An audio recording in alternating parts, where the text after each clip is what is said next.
আজকে হচ্ছে শুধুমাত্র স্পিকিং সেকশনে কোনটাতে আমাকে কি করতে হবে আর কিন্তু নিজে নিজে ঘরে বসে রিড অ্যালাউড এখানে নাম শুনেই বুঝে যাচ্ছে A level of competence in chemistry. Next 2 নাম্বারটা হচ্ছে রিপিট সেন্টেন্স। আপনি আপনার PT full preparation within 10 to 15 days এর মধ্যেই কমপ্লিট করতে পারবেন নিজে নিজে ঘরে বসে। হ্যালো, আসসালামু আলাইকুম, আমি ফেরদৌস তিথি, আপনাদের স্কোর গেইন পিটি ট্রেনার। আশা করি আপনারা সবাই ভালো আছেন। এর আগের ভিডিওটাতে আমরা হচ্ছে সবগুলো মডিউল সম্পর্কে জানতে পারছি।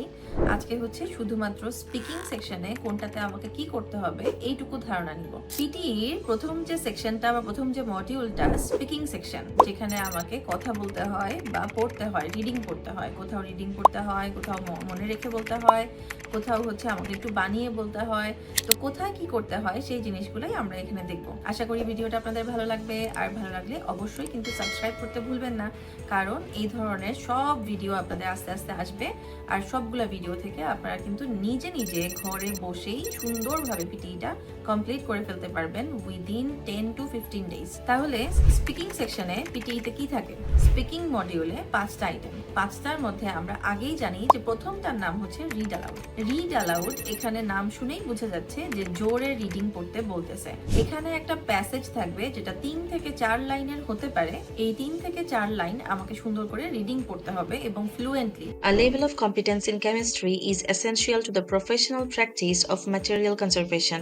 An understanding of scientific concepts and a basic scientific vocabulary enables the conservator to understand conservation problems, treatments, material techniques in a systematic and quantifiable way, which can be communicated not only to colleagues in the profession but also those from other disciplines.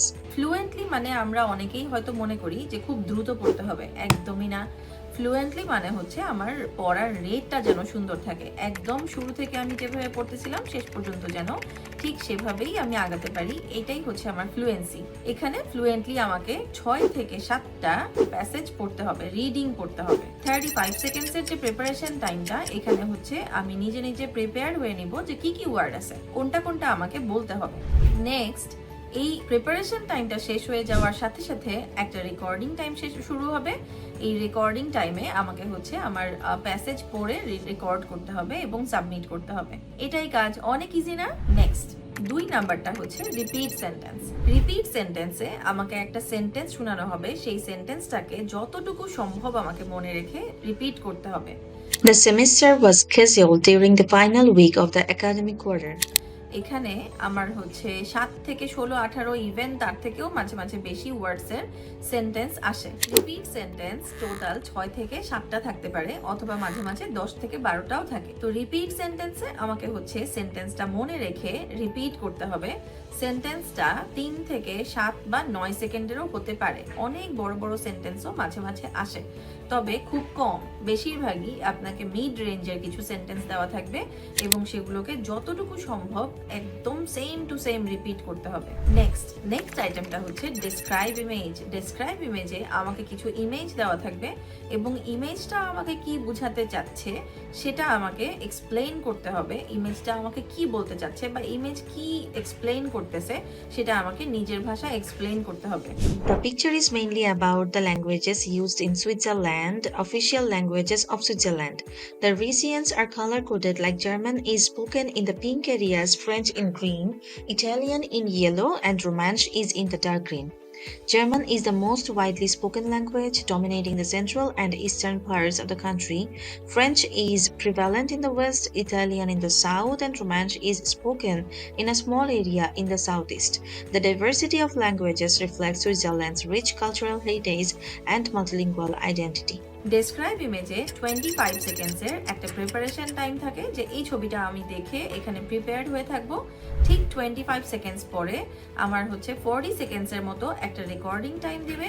ওই recording টাইমে আমাকে হচ্ছে এটা explain করে record করতে হবে এবং চেষ্টা করতে হবে 35 to 7 সেকেন্ড পর্যন্ত বলতে, 35 থেকে 37 সেকেন্ডস। নেক্সট হচ্ছে রিটেল লেকচার। রিটেল লেকচারে আমাকে একটা লেকচার শোনানো হবে, একটা প্যাসেজ আমাকে অডিওতে শোনাবে। ওই লেকচার বা প্যাসেজ থেকে আমাকে হচ্ছে নোট নিতে হবে। নোট নিয়ে ওখান থেকে আমাকে একটা সামারি বানিয়ে বলতে হবে। The lecture was mainly about Latin America and its economic growth over time and its challenges. I heard about region depending on exporting natural resources like coffee, oil, and minerals, and a speaker spoke about their economy's instability and also about global prices changed, and also about try to make their own products instead of importing.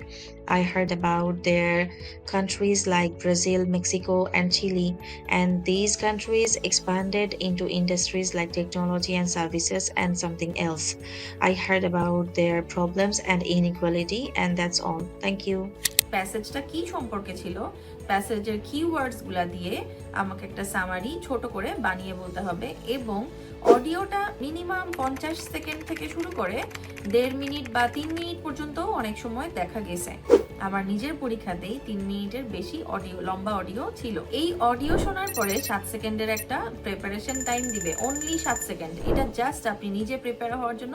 আপনার 7 সেকেন্ডের preparation টাইমের পরেই কিন্তু 40 seconds time শুরু হয়ে যাবে, যেখানে আপনাকে অডিও রেকর্ড করতে হবে। ওটা টোটাল টাইম হচ্ছে 40 সেকেন্ডস, এবং এখানেও কিন্তু আমাকে 35 থেকে 37 সেকেন্ড পর্যন্ত বলা উচিত। তারপর একদম যে লাস্ট আইটেমটা, সেটা হচ্ছে অ্যান্সার শর্ট কোশ্চেন।